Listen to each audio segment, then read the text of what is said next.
नमस्कार. लक्षवेधीमध्ये आपल्या सगळ्यांचं स्वागत. मी प्रसाद काथे. देशभरामध्ये सध्या सुरू असलेल्या कृषी धोरणाच्या संदर्भात मोठ्या प्रमाणात चर्चा सुरू झाल्याचं सांगितलं जातंय.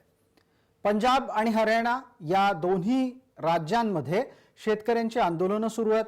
25 तारखेला देश पातळीवर केंद्र सरकारच्या विरोधात संघर्ष करण्याची घोषणा करण्यात आलेली आहे आणि देशाचे 10 वर्ष कृषी मंत्री राहिलेल्या शरद पवारांनी या आंदोलनाला आज समर्थन घोषित केलंय. या सर्व घटना घडत असताना प्रचारातला एक महत्त्वाचा मुद्दा आहे. कृषी विधेयकाला विरोध करत असताना असं सांगितलं जातं आहे की या नव्या धोरणामुळे हमी भाव नष्ट होतील.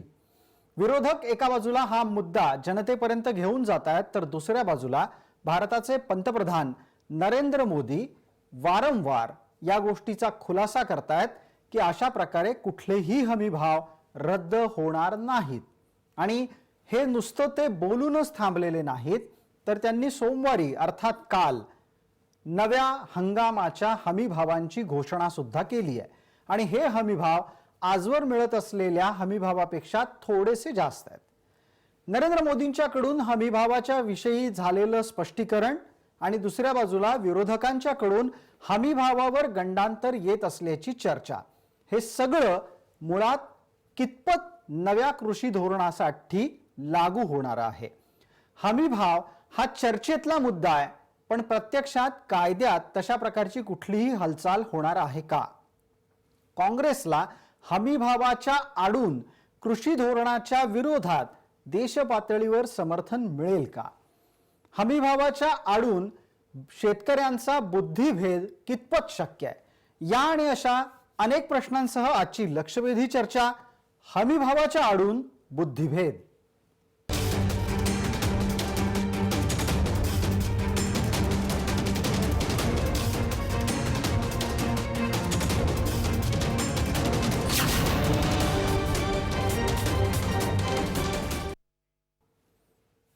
या चर्चेत आपल्याबरोबर सहभागी होत आहेत कृषी मूल्य आयोगाचे माजी अध्यक्ष पाशा पटेल, काँग्रेसचे प्रवक्ता डॉक्टर राजू वाघमारे, त्याचबरोबर आपल्या सोबत आहेत किसान सभेचे उपाध्यक्ष उदय नारकर आणि शेतकरी संघटनेच्या नेत्या सरोज काशीकर. बुद्धिभेदाचा मुद्दा आत्ताच्या घडीला ज्या हमी भावावर टिकलेला आहे त्या हमी भावाच्या संदर्भातला पहिला खुलासा आपण सरोज काशीकर यांच्याकडून घेणार आहोत. सरोज ताई, एपीएमसीचा कायदा रद्द झाला, याचा अर्थ हमीभाव पण रद्द होतील, हमीभावांना केंद्राचं संरक्षण नसेल, या तर्काला मान्य करायचं की नाही? मला असं वाटतं हा तर्क मान्य करण्यात काही अर्थ नाही. कारण जेव्हा ह्या कायद्यांबद्दलची चर्चा लोकसभेत सुरू होती तेव्हा अगदी स्पष्टपणे हमी भावाबद्दलचं मंत्री महोदय बोलले होते आणि आताही आपण बघतो आहे की हमी भाव त्यांनी वाढवून दिलेला आहे. आणि हमी भाव तुम्ही म्हणता तो हमी भाव आहे तरी काय, हा प्रश्न मला बरेचदा पडतो. कारण जेव्हा जेव्हा हमी भावाची खरेदी असते आणि शेतकरी हमी भावात माल विकण्यासाठी कृषी उत्पन्न बाजार समितीत जातो तेव्हा तेव्हा मी बघितलेलं आहे की त्याला त्या हमी भावाची केवळ पानं पुसली जातात. तुरीच्या बाबतीत आपण विचार करा, तुरीचा हमी भाव इतर ठिकाणी भाव कमी असल्यामुळे हमी भावात तूर खरेदी करावी असा सगळ्यांचा आग्रह होता, आमचाही होता आणि आम्ही तूर खरेदीसाठी तिकडे लावून धरलेला होता प्रश्न. तूर खरेदी करत असताना कुठं नाफेड सांगायची की आता आमच्याकडे पोती नाहीत, कुठे सांगायचे आमच्याकडे चाळण्या नाहीत. आणि तिथे सुद्धा जेव्हा शेतकरी आपला माल घेऊन जायचा तेव्हा त्याला चाळण्या लावल्या जायच्या, कुठं तो माल तुमचा खराब आहे म्हणून सांगायचं. आणि तिथे सुद्धा व्यापारी आणि तिथले अध्यक्ष आणि तिथले जे सभासद आहे त्यांचं कदाचित साठे लोटे असावं असं स्पष्टपणे मला जाणवत होतं. अच्छा, म्हणजे आताच्या पर्यंत तो जो काही अनुभव शेती क्षेत्राचा आपल्याशी निगडीत आहे आणि तुमच्या गाठीशी आहे त्यातून तुम्हाला असंच जाणवलेलं दिसतंय की हमी भावाची चर्चा जे काही लोक करतात ती प्रत्यक्षात अनेक ठिकाणी कायदेशीर चौकटीमध्ये सुद्धा अंमलात आणली जात नाही. आणि तुमच्या अनुभवाच्या आधारे एका गोष्टीचं आणखीन उत्तर मी तुमच्याकडून घेईन सरोजजी. एपीएमसी अर्थात कृषी उत्पन्न बाजार समितीमध्ये तरी हमी भावाला पूर्णपणे न्याय दिला जातो का हो? मग ते हमी भाव मी कृषी उत्पन्न बाजार समित्याचा सांगताय सर. आता मागच्या वर्षी कापसाची खरेदी ती सुद्धा जेव्हा कृषी उत्पन्न बाजार समितीत आम्ही गाड्या लावल्या तेव्हा ऑनलाईन आम्हाला बुकिंग करायला सांगण्यात आलं आणि मग गाड्या फक्त काही विशिष्ट लोकांच्या आधी खरेदी होत गेल्या आणि ज्यांना नंबर मिळाले, ज्यांना टोकन मिळाले, जे शेतकरी रोज काही जाऊन बघू शकत नव्हते, अशा शेतकऱ्यांची गळचेपी झाली आणि अजूनही अनेक शेतकऱ्यांकडे त्यांचा कापूस तसाच ठेवलेला आहे. मग ही हमी भावची योजना काय? हमी भाव ठीक आहे असावा, सरकार बाजारात एक खरेदीदार असावा, पण केव्हा जेव्हा आमचा बाजार सुरळीत आहे तेव्हा आयात निर्यातीच्या धोरणाचा खोळंबा न करता आता जसं कायद्याच्या बाबतीत कायद्याची निर्यात बंदी करून टाकली, ताबडतोब भाव कोसळले, तर मग अशा वेळी हमी भावासाठी आम्ही किंवा शेतकरी भांडणार आहे. बस सरकारची जर स्पष्टता अशी असेल की आम्ही शेतकऱ्यांवर अन्याय करणार नाही, जशी देशांतर्गत पूर्ण मंडी ओपन आहे तशीच मंडी परदेशाची आणि देशाची ही पण उघडी राहील. ज्यावेळी शेतकऱ्यांना 2 पैसे जास्त मिळण्याची संधी मिळेल त्यावेळी आम्ही मध्ये येणार नाही. सरकार जर मध्ये आलं तर हमी भावाची मागणी सरसकट सर्व शेतकरी करतात. अगदी ठीक आहे. आपल्याकडून या संपूर्ण विषयाची एक तुमची भूमिका काय आहे ते कळलं. मी राजू वाघमारे यांच्यापर्यंत आता फोनच्या माध्यमातून पोहोचतो आहे. दरम्यान मी उदय नारकर यांना विनंती करतोय की उदयजी आपण कृपया स्थिर राहावं, कारण फ्रेम मध्ये आपण सारखे बाहेर जात आहे त्याच्यामुळे नीट चेहरा आपला प्रेक्षकांपर्यंत पोहोचत नाहीये. डॉक्टर राजू वाघमारे आपल्या सोबत आहेत. डॉक्टर साहेब नमस्कार. आपला आवाज आमच्यापर्यंत येतोय, माझा आवाज तुमच्यापर्यंत येतोय का असं मला विचारायचं. डॉक्टर आपण आपली भूमिका मांडावी. हमी भावाच्या मुद्द्यावर काँग्रेसनं राष्ट्रव्यापी आंदोलन सुरू केलेलं आहे आणि आता काही हमी भाव शेतकऱ्याला मिळणार नाही अशीच भूमिका काँग्रेस घेतीये.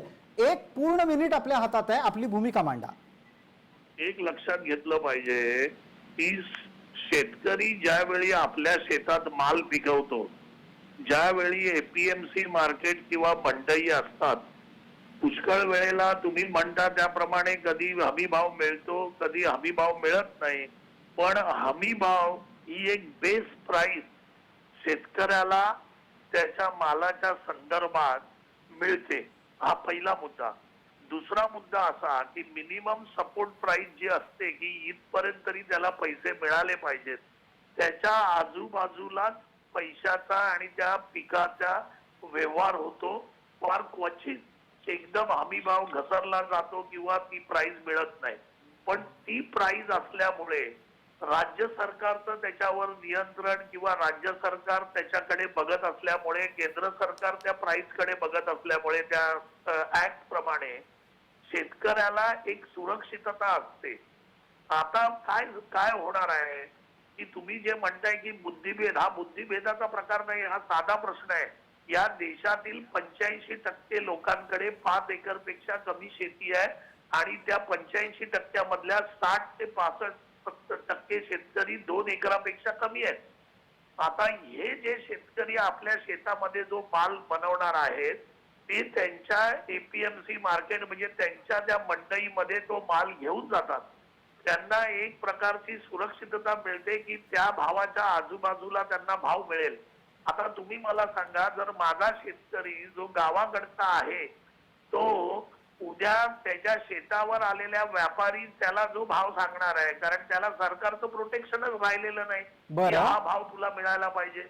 बरं, इकडचा माल तो दुसरीकडे नेऊन विकू शकत नाही कारण त्याच्याकडे ट्रान्सपोर्टचं साधन नाहीये. बरं, आपण जे म्हणतो की त्याच्या गावाकडून तो आज कुठेही माल नेऊन विकू शकतो.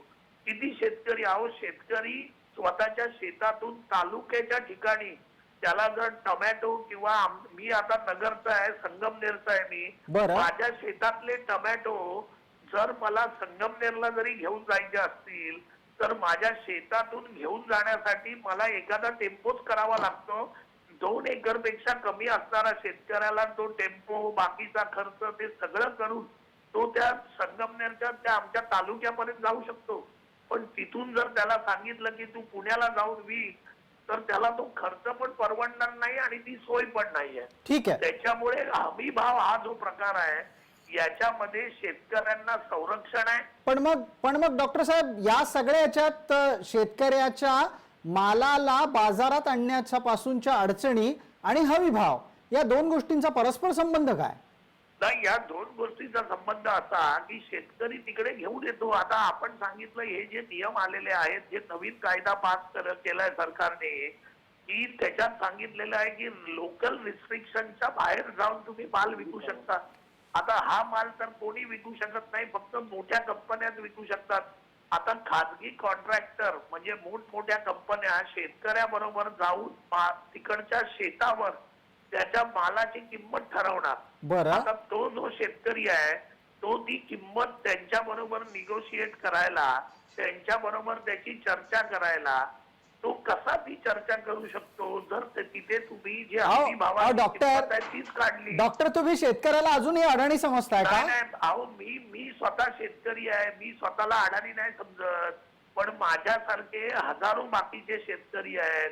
अहो, नाशिक, मी कालपासून हे उदाहरण देतोय डॉक्टर. नाशिक मध्ये वाईनच कॉन्ट्रॅक्ट फार्मिंग होतं, मॉन्सेंटो बरोबर कापसाची बोलणी शेतकरी करतो. नाही, ऐकून घ्या ना तुम्ही. काय आहे प्रकार की ही बोलणी करताना तुम्हाला एक हमी भावाची प्राइस असते. आता जर उद्या या व्यापाऱ्यांनी ठरवलं की ही प्राइस आपल्याला द्यायचीच नाही आणि सगळ्यांनी ठरवून केलं की याच्यापेक्षा कमी प्राइस मध्ये घ्यायचं, बर, तर शेतकरी काय करू शकतो?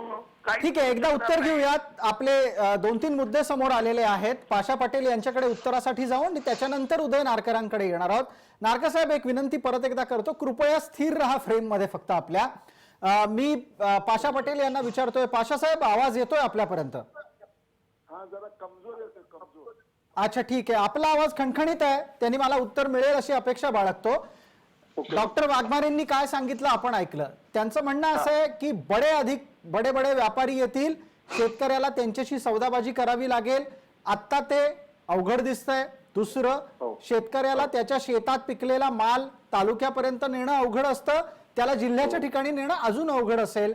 आणि हे सगळं हमी भाव संरक्षण नसल्यामुळे अधिक अडचणीचं ठरणार आहे. आपण याचं उत्तर द्या, मग माझे पुढचे प्रश्न आहेत. नाही, मी वाघमारे साहेबांना एक सांगू इच्छितो. वाघमारे साहेब, आज मार्केट कमिट्या सरकार बंद करत नाही. आज आहे ती व्यवस्था चालू ठेवायची. याच्या जोडीला काय करायचंय? याच्या जोडीला शेतकरी उत्पादक कंपन्या आणायचे. आता तुमची चिंता काय? तुमची चिंता आहे की मी संगमनेरचा, मी एवढ्या लांब जाऊ कसं? तर तुम्हाला आता केंद्र सरकार सांगतंय की वाघमारे साहेब, तुम्ही एक शेतकरी उत्पादक कंपनी काढा, तुमच्या गावातले सगळे शेतकरी त्याच्यामध्ये जोडा आणि तुमचा माल जो आहे तो एकत्र करून एका शेतकऱ्याला संगमनेरला घेऊन विकणं परवडणं शक्यच नाही. काळ्या दगडावरची पांढरी रेग आहे.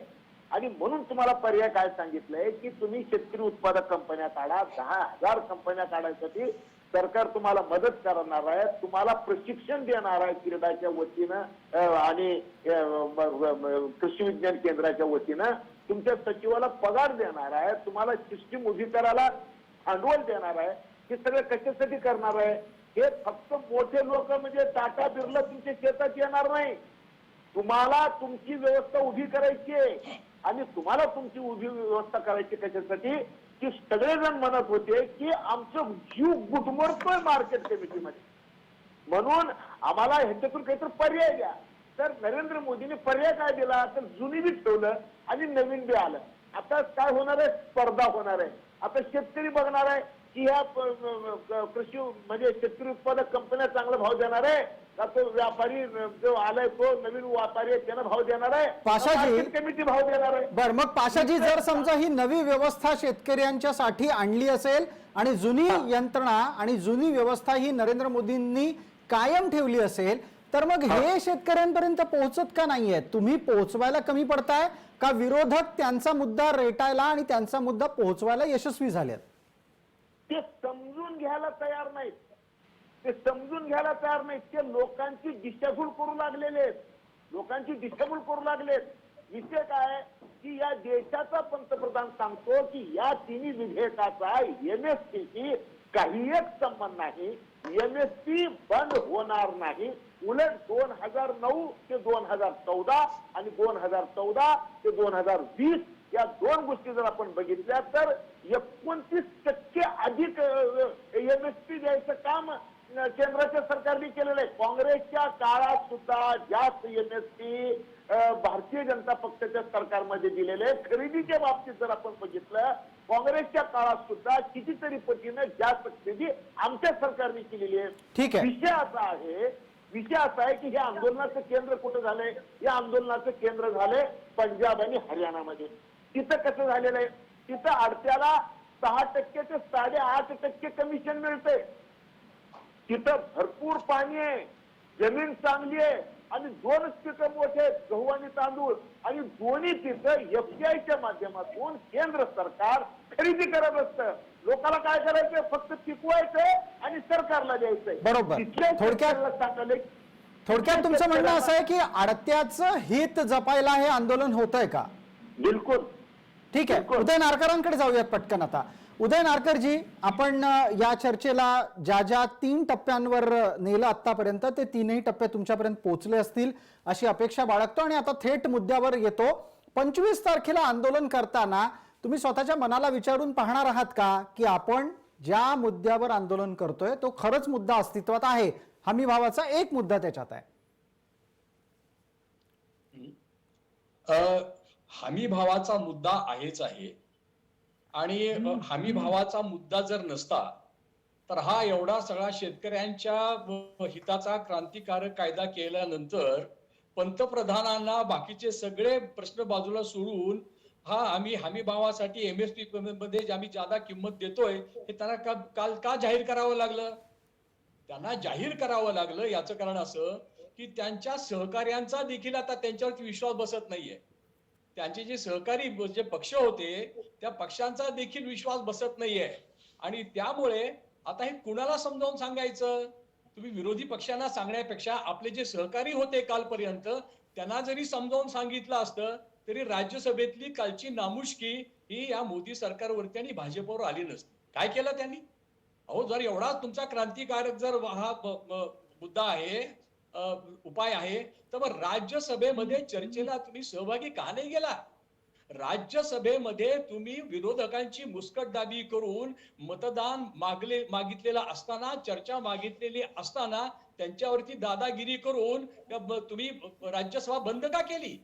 आणि अशा अत्यंत गैरमार्गाने तुम्ही तिथे लोकशाहीचा खून केला. लोकशाहीचा खून केल्याशिवाय मोदी सरकारला आपलं कोणतंही पाऊल पुढे टाकता येत नाही. हा गेल्या 6 वर्षाचा इतिहास.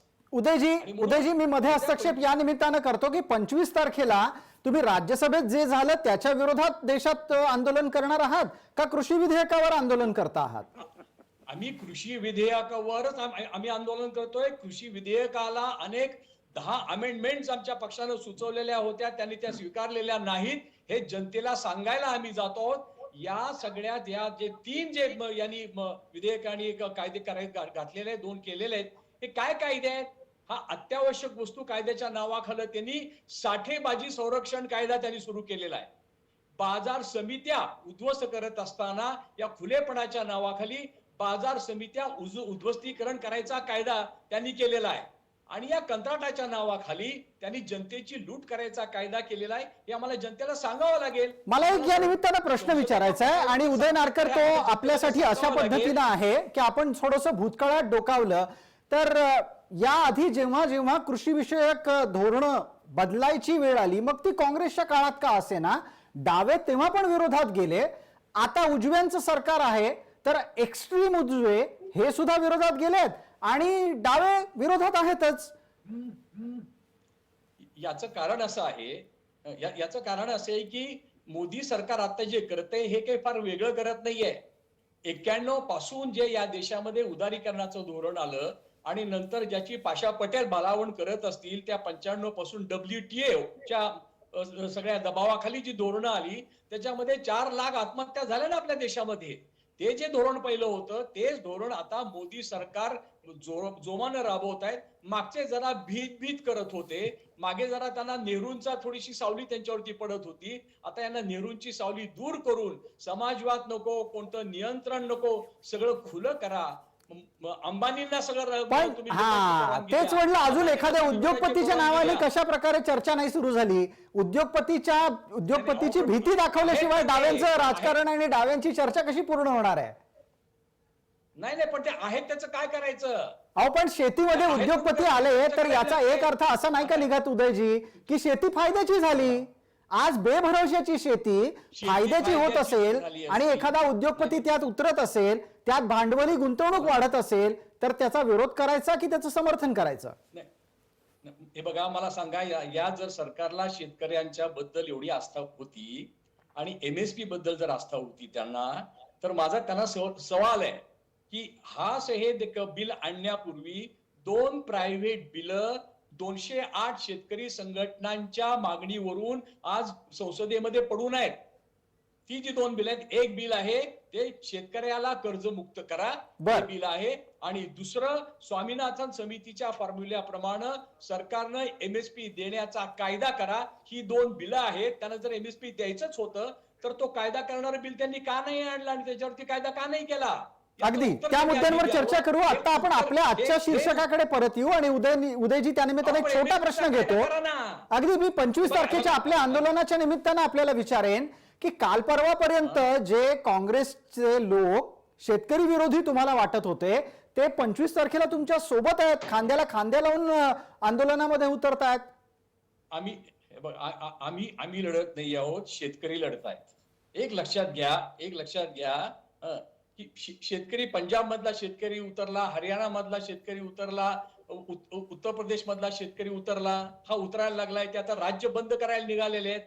हे काही पक्षांची एवढी मोठी ताकद आहे, विरोधी पक्षांची एवढी मोठी ताकद आहे असं आमचा त्याबद्दल गैरसमज नाही.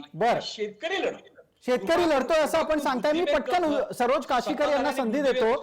सरोजताई याचा प्रतिवाद कोणत्या आधारावर कराल आणि तुमच्या लेखी 25 तारखेचं आंदोलन हे प्रामाणिकतेच्या कसोटीवर उतरतं का? मला असं वाटतंय की हमी भावाच्या कायद्यासाठी 25 तारखेचं आंदोलन कुठल्याही कसोटीवर उतरत नाही.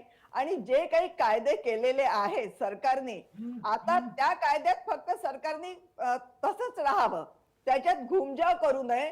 ते घुमजाव करायला लावण्यासाठी जर हे आंदोलन असतील तर यांनीच शेतकऱ्यांचा घात केला असं मी समजेल. 25 तारखेचं आंदोलन हे शेतकऱ्यांच्या फायद्याचा घातक ठरणारं आंदोलन आहे.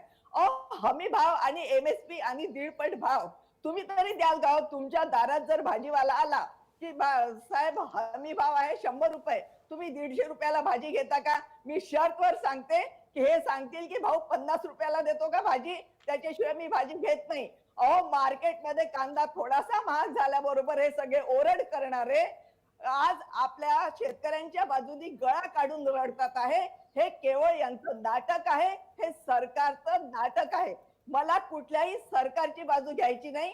शरद जोशींनी जे सांगितलं होतं शेतकऱ्याचं मरण हेच सरकारचं धोरण, तर जे सरकार शेतकरी विरोधी कायद्याचं काम करत आहे ते सगळं शेतकऱ्यांचं मरण चिंतत आहे. आणि राहिला प्रश्न आत्महत्येचा, आत्महत्या 1991 नंतर नाही झाले. आपण आपल्या माहितीसाठी सांगा, 1985 साली 86 साली साहेबराव करपे नावाच्या 40 एकर शेती असलेल्या शेतकऱ्यांनी आमच्या वर्धा जिल्ह्यातल्या दत्तपूर येथे संपूर्ण कुटुंबासहित आत्महत्या केली होती.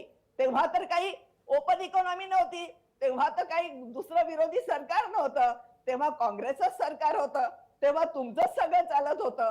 तेव्हापासून आत्महत्येचं सत्र शरद जोशींनी सांगितलं की जर आजपासून शेती क्षेत्रातले धोरण बदलले नाही, शेतीत गुंतवणूक झाली नाही, शेतकरी जर मोकळेपणे आपला व्यवसाय व्यापार करू शकला नाही तर शेतकऱ्यांच्या आत्महत्येच्या मालिका सुरू होतील. आणि या मालिका सुरू करण्याला हे सर्व राजकीय पक्ष जबाबदार आहे, हा माझा आरोप आहे. ठीक आहे डॉक्टर वाघमारे, आपल्याकडून अपेक्षित करतो या प्रश्नाच्या संदर्भातला एक पुढचा मुद्दा तो असा आहे की शेतकऱ्याला कोणत्याही नियमना व्यतिरिक्त त्याच्या मालाच्या साठीची बाजारपेठ उपलब्ध करून देणं हे त्याच्यासाठी विरोधी कसं ठरतं? अहो, सगळ्यात पहिला मुद्दा मला असं म्हणायचंय की त्या भगिनी आमच्या माता ज्या कोण बोलत होत्या, मला कळत नाही की त्या स्वतःला शेतकऱ्यांच्या बाजूच्या म्हणतात किंवा शेतकऱ्यांच्या नेत्या म्हणतात आणि त्याच शेतकऱ्यांचा खून करण्याच्या भूमिकेला पाठिंबा देत आहेत. याच्यासारखं दुर्दैव दुसरं कोणतं नाही. नाही किंवा डॉक्टर त्यांनी शेतकऱ्यांचा खून करण्याच्या कोणत्या भूमिकेला समर्थन दिलं असं तुम्हाला वाटतं? अहो, त्यांचं ज्यावेळी या तिन्ही बिलांना समर्थन आहे, ज्याचं या तिन्ही बिलांना समर्थन आहे, त्यांना शेतकऱ्यांचा खून करायचा आहे आणि शेतीची अर्थव्यवस्था ही पूर्णपणे धनदांडग्यांच्या आणि मल्टीनॅशनल कंपनीच्या हातामध्ये द्यायची आहे. हे तेवढंच सत्य आहे. आता पण हे तुम्ही किमान मला काँग्रेसनं तर सांगा. म्हणू नये ना. नाही, हे डॉक्टर वाघमारे, हे किमान काँग्रेसनं म्हणू नये. आपल्या इथे डावे बसलेले डावे सांगतील ना काँग्रेसची धोरणं किती उद्योगपती धार्जिणी आहेत ती. आज कदाचित सांगणार नाहीत, पण नक्की ते खासगीत बोलत असतात. नाही, मला आता बोलू द्या. पहिली गोष्ट की आपण जरा अभ्यास करा. पहिल्यांदा काँग्रेसचं कोणतंही धोरण शेतकऱ्यांच्या बाबतीत, अहो ही जर बिलं तुम्ही वाचली, याच्यातला डिस्प्यूट पण शेतकरी स्वतःच्या पैशाचा डिस्प्यूट पण कोर्टात घेऊन जाऊ शकत नाही. तो सोडवणार कोण आहे? तर ब्युरोक्रॅट सोडवणार आहे. म्हणजे एक अधिकारी तो डिस्प्यूट सोडवणार आहे. त्याच्यासाठी शेतकऱ्याला कोर्टात पण जाता येणार नाही. कुठचं संरक्षण आपण शेतकऱ्याला देतोय? मग डॉक्टर एक प्रश्न विचारतो. ऐकून घ्या. डॉक्टर मगाशी आमचे आदरणीय स्नेही पाशा पटेलजी म्हणाले की शेतकऱ्यांनी एकत्र येऊन तो माल एकत्र करा, कंपन्या करा. अहो, ज्यावेळी एखाद्या कंपनीमध्ये सगळे एकत्र येऊन माल करतात, त्यावेळी त्याच्यात सगळ्यात जास्त माल ज्या शेतकऱ्याचा आहे, तो जे ठरवतो त्याच्याप्रमाणे बाकीच्या गोष्टी होणार. मग ही व्यवस्था आपण जे मल्टीनॅशनल कंपन्या आहेत ज्यांना एकत्र माल पाहिजे, जे आता बाकीचे वॉलमार्ट सारखे रिटेलर जे या भारतात येणार आहेत, ऐकून घ्या. डॉक्टर वेळेची मर्यादा आहे, त्याच्यामुळे मला प्रश्न विचारावाच लागेल मध्ये आपल्याला हस्तक्षेप करून. मी एक मुद्दा तुमच्याच अनुषंगाने विचारतोय, तो कृपया ऐकून घ्या.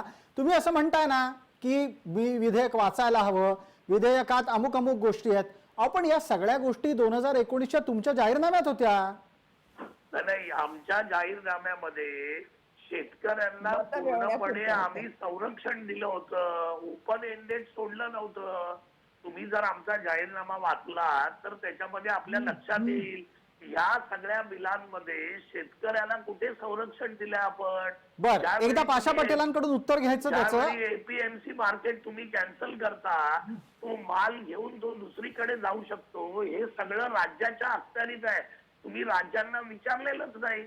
पाशा पटेल उत्तर देतील याचं. डॉक्टर पाशा पटेल यांच्याकडून ऐकूयात. पाशा साहेब, वारंवार काँग्रेस असं म्हणते की त्यांच्या धोरणांमध्ये, त्यांच्या जाहीरनाम्यामध्ये ज्या गोष्टी उल्लेखित होत्या त्यामध्ये शेतकऱ्याला संरक्षण होतं. तुम्ही शेतकऱ्यांचं संरक्षण काढलं.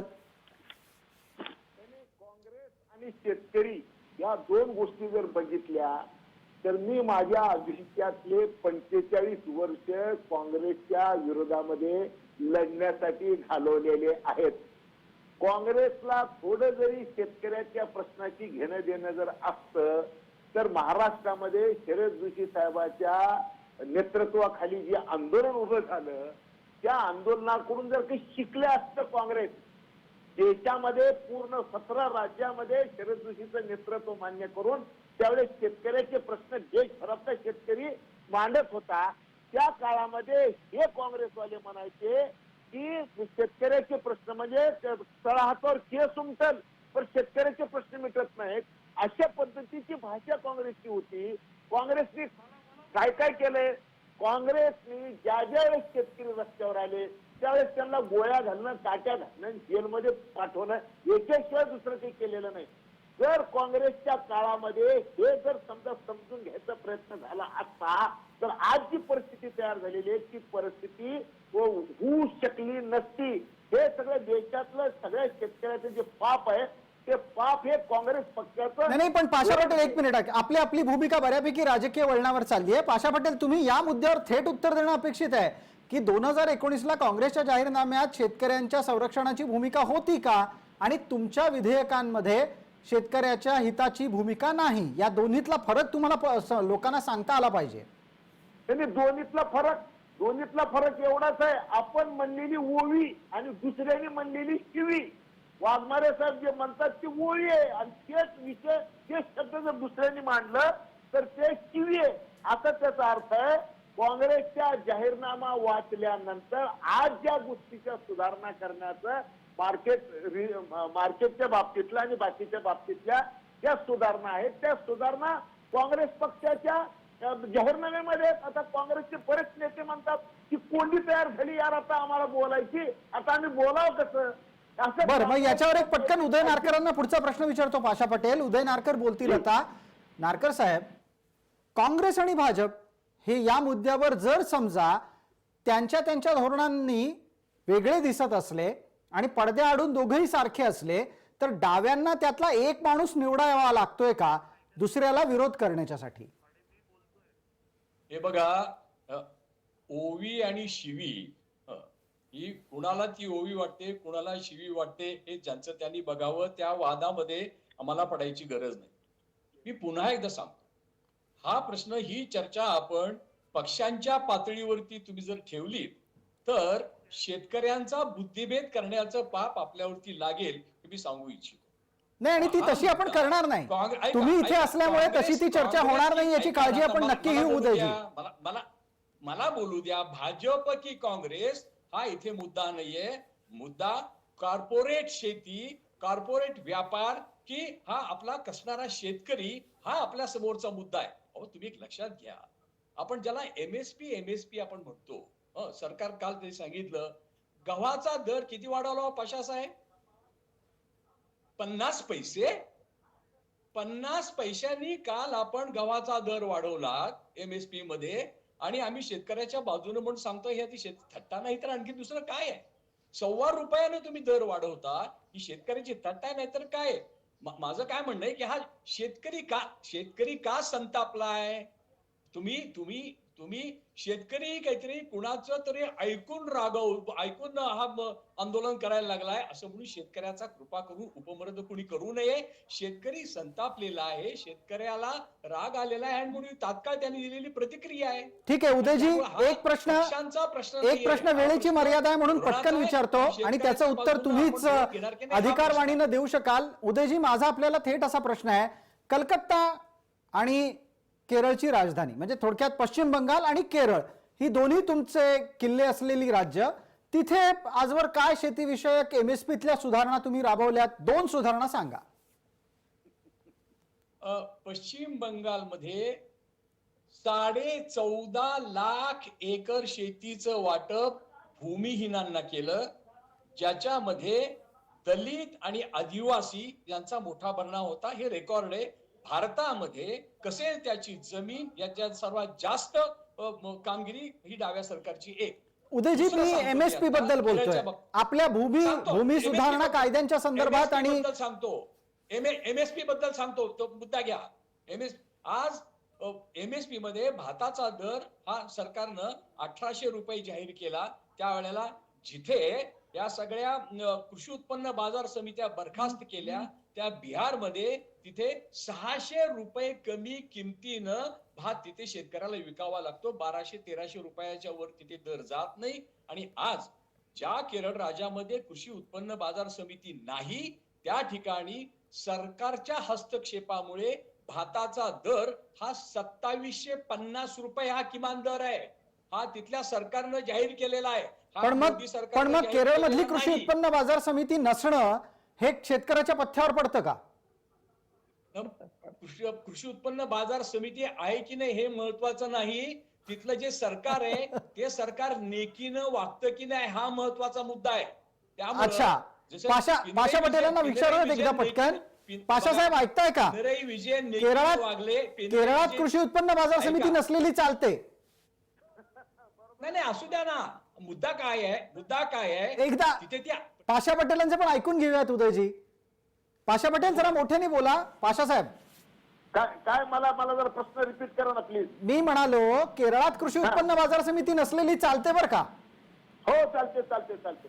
त्यांच्याकडे जे जे मी बोलू काय? म्हणजे मी तेच तुम्हाला जे म्हणलं ना की त्यांनी म्हणलेली ओळी मी बोलू काय? म्हणलेली खऱ्या अर्थानं त्यांना बोलू काय? एक गोष्ट लक्षात घ्या की केंद्र सरकारनं आता 50 रुपये गव्हाला जाहीर केला असं जे म्हणाले 50 पैसे म्हणाले ते. पाशा पटेल ते म्हणाले 50 पैसे भाव वाढवलात तुम्ही. नाही की किलोला म्हणाले. 50 पैसे. किलोला 50 पैसे भाव वाढवला असा आक्षेप आहे उदय नारकरांचा. हो बरोबर आहे ना. क्विंटलला 200 50 रुपये रुपये. चण्याला आणि 300 रुपये मसुरीला वाढवले त्याचं काही नाही का? एक गोष्ट लक्षात घ्या, गव्हाची MSP हे बघा, जी आता आपण जर वाढवली तर पुन्हा 50 पैसे का शेतकरी वाढवले तेच तुम्ही पेरणार आहेत, लक्षात ठेवा. आता 4-5 वर्ष पुरेल एवढं धान्य सध्या कोठारामध्ये सध्या 8 महिन्यापासून 80 कोटी लोकांना फुकट धान्य देणं चालू आहे, तरी आपले गोडाऊन रिकामे झालेले नाही.